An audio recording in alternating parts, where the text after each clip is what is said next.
Hello friends, आप सबको मेरी तरफ से हैप्पी सितंबर। परमेश्वर इस नए महीने में आपको और आपके परिवार को बहुतायत की आशीष दें और आपको खुशहाल तरीके से आगे बढ़ाएं। आइए आज की सुबह जैसे हम परमेश्वर के वचन से मनन करते हैं, हम परमेश्वर से वायदे के वचन को ग्रहण करें। परमेश्वर का वचन कहता है, आसमान और पृथ्वी टल जाएगा लेकिन मेरा वचन कभी ना टलेगा। इसीलिए परमेश्वर के वचन को जब भी हम ग्रहण करते हैं, बड़ी उम्मीद और भरोसे के साथ उसे ग्रहण करें। इस नए महीने में परमेश्वर आपसे और मुझसे क्या वादा करता है, इस वचन को सुने और उसके द्वारा आशीषित हों।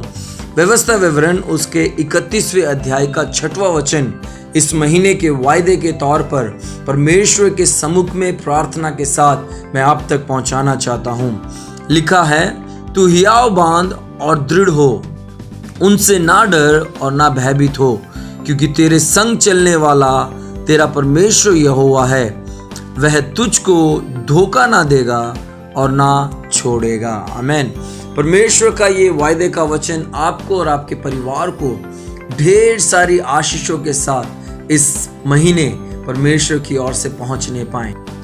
व्यवस्था विवरण 31वें अध्याय में मूसा को पता चल गया है कि अब वो अपने लोग इस्राएलियों के साथ आगे नहीं जा सकता।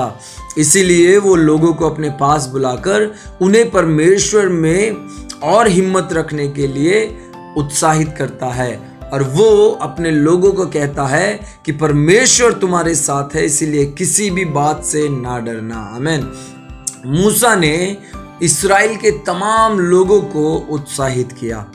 यहाँ पर मैं आपको बताना चाहता हूँ, परमेश्वर आपको उत्साहित करना चाहता है। मेरे प्रिय लोगों, आपके जीवन में कई विषय जो है जिन पर आप भरोसा करते हैं, जिनके उम्मीद पर आप अपना जीवन यहाँ तक लेकर आए हैं, बहुत बार लोगों का साथ आपसे छूट सकता है, आपकी जॉब छूट सकती है और आपका स्वास्थ्य बहुत बार आपका साथ छोड़ सकता है। कई तरह के विषय आपका साथ छोड़ते हुए नजर आएंगे, लेकिन परमेश्वर कभी आपका साथ नहीं छोड़ता है। परमेश्वर का वचन यहाँ पर बहुत ही गहराई से और बहुत ही मजबूती से आपसे और मुझसे बात करते हुए कहता है, तू हियाव बांध और दृढ़ हो, उनसे ना डर और ना भयभीत हो। उनसे, वो किसके बारे में बोधित करते हुए बात हो रही है? वो यानी उनके विरोधी, वो यानी जिस जगह के बारे में इनको परमेश्वर ने वायदा किया था कि इनको जो वायदे की जमीन परमेश्वर देने जा रहे थे, वहां पर राक्षस के समान पहले से लोगों ने उस जगह को अपने कब्जे में किया हुआ था।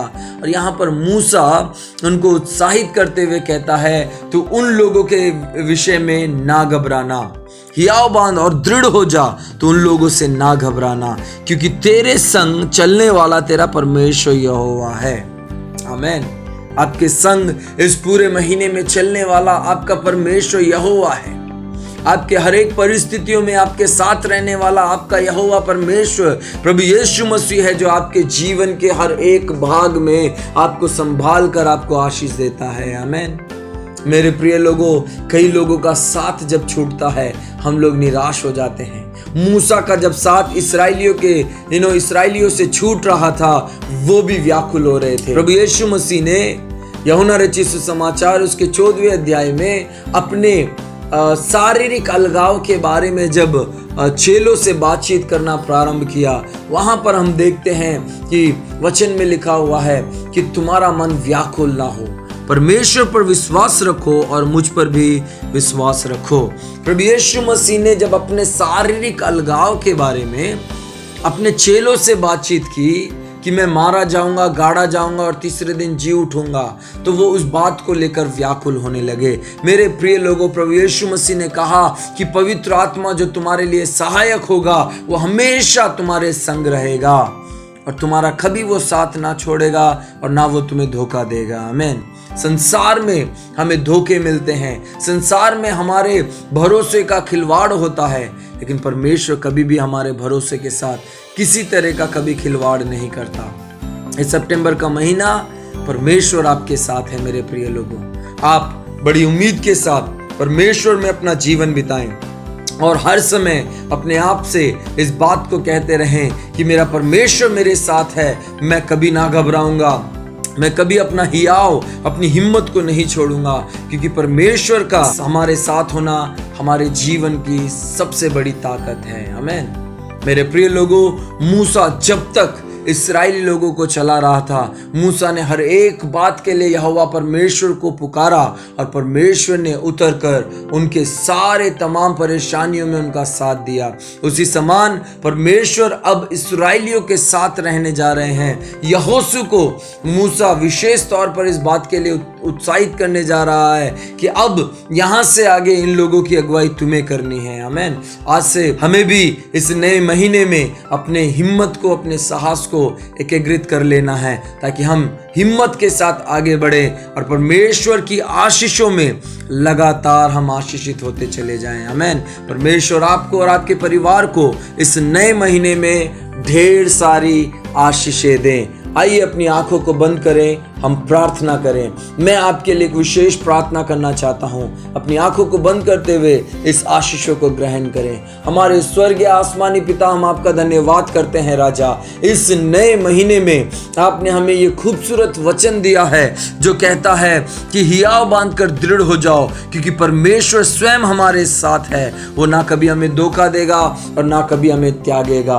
परमेश्वर, हम धन्यवाद करते हैं। आज हमारे सामने भी कई प्रकार के परमेश्वर उलझने हैं और चुनौतियां हैं, लेकिन आपका वचन कहता है कि तुम उनको देखकर कभी भयभीत ना होना। परमेश्वर, आपने हमें हिम्मत दी है, इस नए महीने को जीने का साहस दिया है। हम आपके भरोसे, आपके दिए हुए इस वचन की हिम्मत के भरोसे हम आगे बढ़ने जा रहे हैं, और हमारी सबसे बड़ी ताकत आप है मेरे प्यारे राजा। परमेश्वर, ये वायदे का वचन इस महीने सुनने वाले हर एक के जीवन में एक नई आशीषों का कारण बनने पाए। परमेश्वर, इस महीने का एक एक सप्ताह, एक एक दिन, एक एक घंटा, एक एक सेकंड हम महसूस करें, आपके अनुभव में होकर हम आगे बढ़ें।